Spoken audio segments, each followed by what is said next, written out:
una economía se desarrolla si tiene buenas instituciones. Y las buenas instituciones se ven luego en la colaboración público-privada, porque eso permite llegar a acuerdos, a cooperar y evitar muchas veces conflictos que se pueden evitar.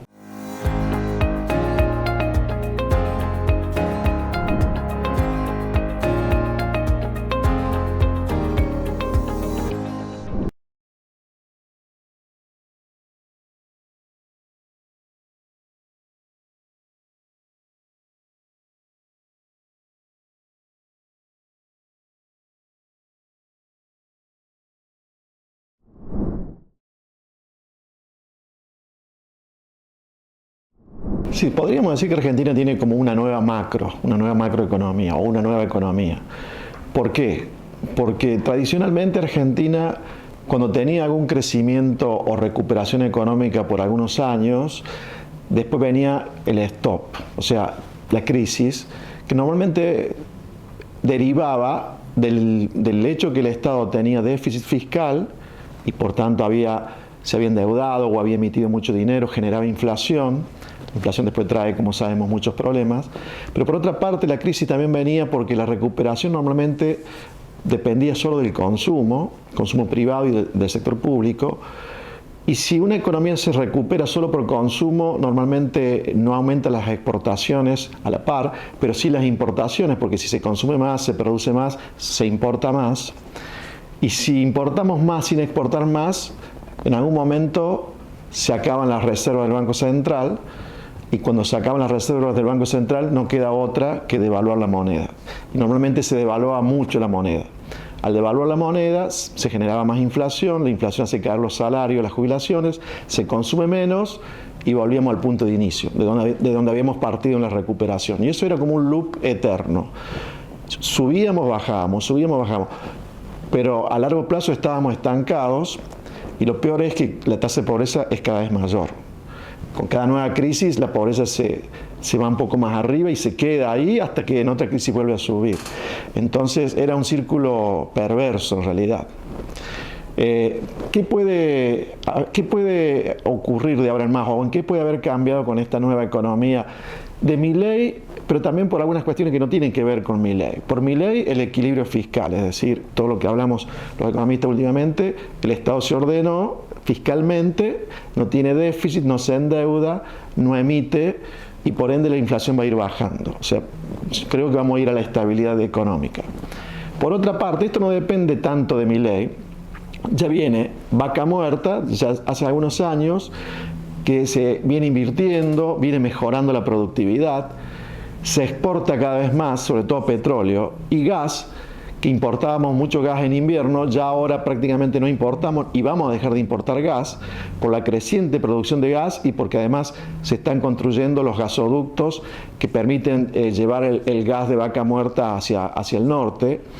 Por ende, están aumentando muy fuertemente las exportaciones de petróleo, ahorramos dólares por el gas, vamos a ir creciendo las exportaciones de petróleo y de gas, la minería también, y eso va a generar muchos dólares, y esos dólares van a ser los que van a evitar, creo, esas crisis que teníamos antes, cuando un aumento del consumo llevaba a que el Banco Central se quedara sin reservas, por la forma en que Argentina trataba de recuperarse. Para bajar la presión fiscal hay que pensar más que en los sectores, en los impuestos peores, los más distorsivos, como son derechos de exportación. Y ahí, por supuesto, el más favorecido va a ser el campo, sector agropecuario, porque hay derechos de exportación de hasta el 33% en el caso de la soja. Son menores para trigo, maíz, carne, pero de todas maneras son muy altos impuestos que no suelen existir en otros lugares del mundo. Entonces, ese impuesto distorsivo, quizás el más distorsivo de todos, seguramente con el tiempo va a ir bajando y no baja rápido por una cuestión de mantener el equilibrio fiscal, sino seguramente Milei ya lo hubiese hecho, va a mejorar al sector agroindustrial. ¿Qué otro impuesto muy distorsivo hay? El impuesto al cheque o el impuesto a los débitos y créditos bancarios. Ese impuesto raramente existe en otros lugares del mundo y es muy malo porque se paga por hacer transacciones bancarias. La gente, para evitar pagar el impuesto, muchas veces hace pagos en efectivo, lo que hace que la economía sea más informal, más negra, desbancariza a la población, es malo. También, no necesariamente eliminarlo, sino permitir que sea todo a cuenta de otros impuestos. El impuesto al cheque a cuenta del IVA o de ganancias. De esa manera ya cambia mucho y no sería tan dañino su existencia. Y después están los impuestos provinciales y municipales que gravan las ventas, ingresos brutos en el caso de las provincias. En Córdoba se llama, a nivel de los municipios, la contribución que grava industria, comercio y servicios. En otras provincias se suele llamar la tasa de seguridad e higiene, que es muy parecido a ingresos brutos. Son también dos impuestos muy distorsivos, porque no son como el IVA, que grava las ventas pero permite descontar el impuesto sobre las compras. Ingresos brutos y la tasa municipal gravan las ventas y no permiten desgravar lo pagado sobre los costos. El impuesto se acumula y distorsiona, hace perder competitividad, porque el producto importado, por ejemplo, no trae ese impuesto incorporado en los costos. Entonces allí también hay que trabajar, y eso implica, por supuesto, hacer algún tipo de pacto con las provincias para que lo cambien por otro impuesto o lo bajen la tasa sobre las actividades o sectores donde causa más daño.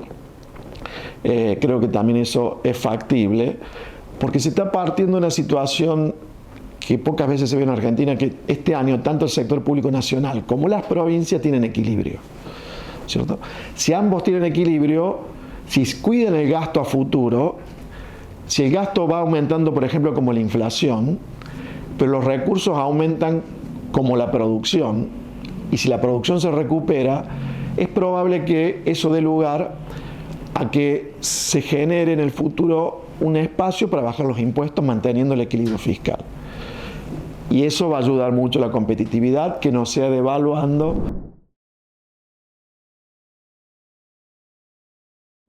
Bueno, Córdoba como provincia y como ciudad, en el caso de la capital, de la ciudad de Córdoba, tiene ventajas seguramente en lo que son recursos humanos, por la Universidad de Córdoba y las otras universidades públicas y privadas que aquí actúan.